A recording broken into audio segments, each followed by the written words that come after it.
Hey everyone, Reid Henrichs with Valor. And the purpose of today's video is we're going to talk about what well-regulated means in the Second Amendment. Let's go ahead and get started.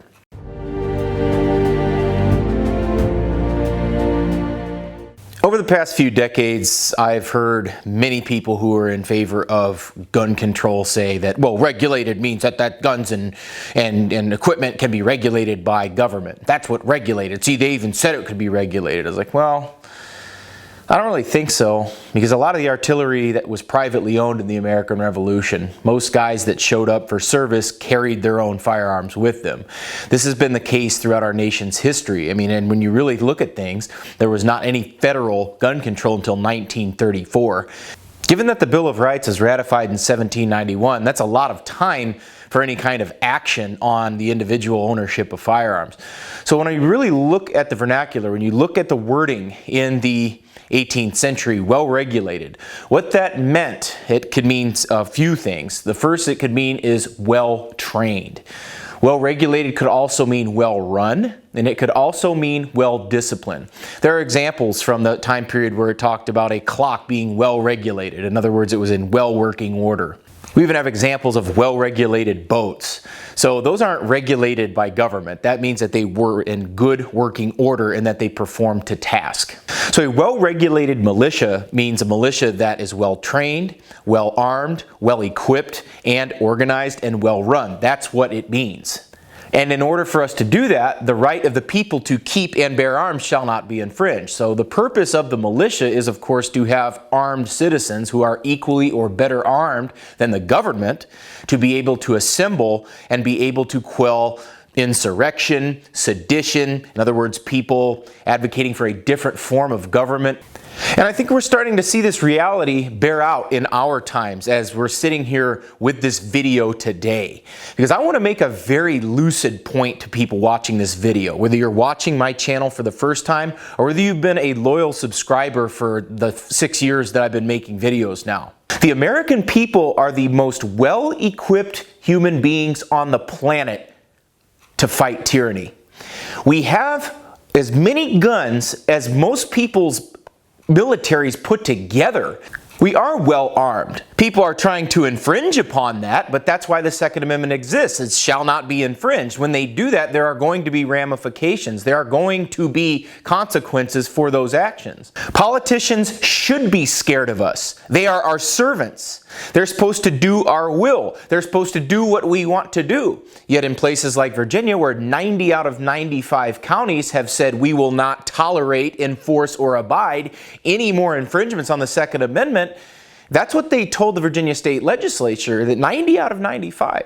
So if our politicians are supposed to serve us and instead they're trying to be our master, they're trying to dictate to us, we have an uncalibrated situation. Well, that's what the Second Amendment is for. We don't need less guns in this country to make us more safe.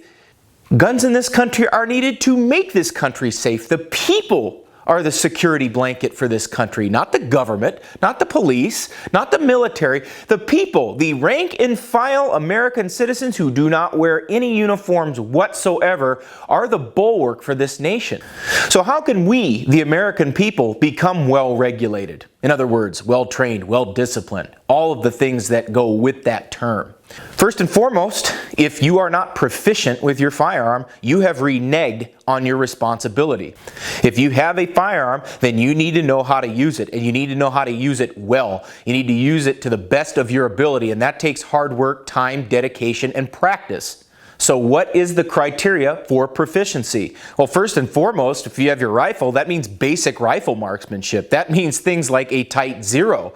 That means knowing how to use your sights. That means knowing your holdovers. That means knowing your positions.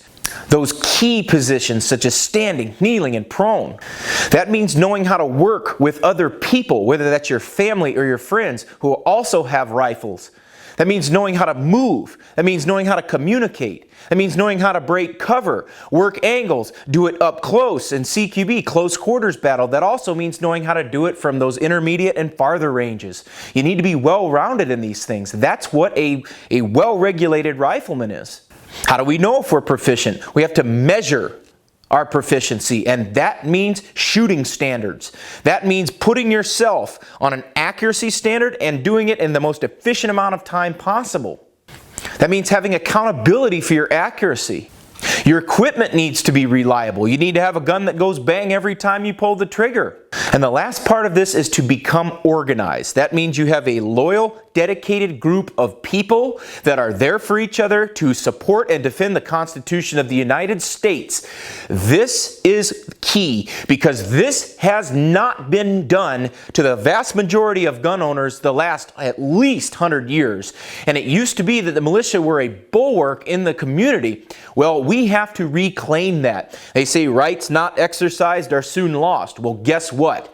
The Second Amendment is a very important part to securing the liberty of this country, the security of this country, and keeping government in check. Guys, I am not at liberty at the moment to discuss some things that are in the works, but I can assure you this, that there is an amazing thing coming our way. You people that are out there that feel helpless, that say, man, I wish I could do something. Listen, you have to understand, guys, that there are things that are in the works. I'm not at liberty to discuss them, as I said, but there are things being done that we can guarantee and that we can make sure that we are there for one another. Before any of that happens, we have to have all those other criteria. You have to know what you're doing with your rifle. You have to be able to handle it safely. You have to be able to shoot it accurately. You have to know where it hits. It has to be reliable. You have to know your positions. You have to know team tactics. These are all crucial things for you to being well regulated. There are so many people out there that think they're good with their guns and they absolutely have no clue what they're doing. Go to the range sometime and just observe people's gun handling. See what their groups look like. Do they shoot on a shooting bench or do they actually go out and do real positions? These are all things you need to understand, guys, that you have to have real confidence. You have to have real skill, not imagined. I cover a lot of this stuff in my American Rifleman book. I cover a lot of these points, but we also cover this material in our rifleman classes. And guys, if you haven't been to one of our rifleman classes yet, read the reviews. The people that have been here will tell you that it is an extraordinary experience. We have you hitting hundreds of yards on the first day. It is not a problem to take a brand new shooter and spool them up. And I know there's a lot of people out there watching that are new to firearms on the channel as well. And you wonder, what can I do?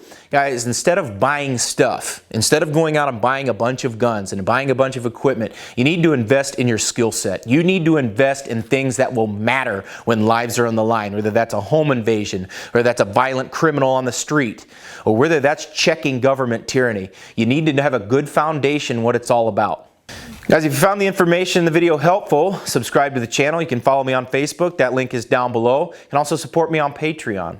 And if you want to learn real skills and you want to learn how to become a rifleman and you want to learn how to be a contributing member to your society and to your community, come on out to Valor Ridge and we can help you. This is Reid Henrichs with Valor Ridge reminding you, the lessons that we learn are written on the tombstones of others. We'll see you on the ridge.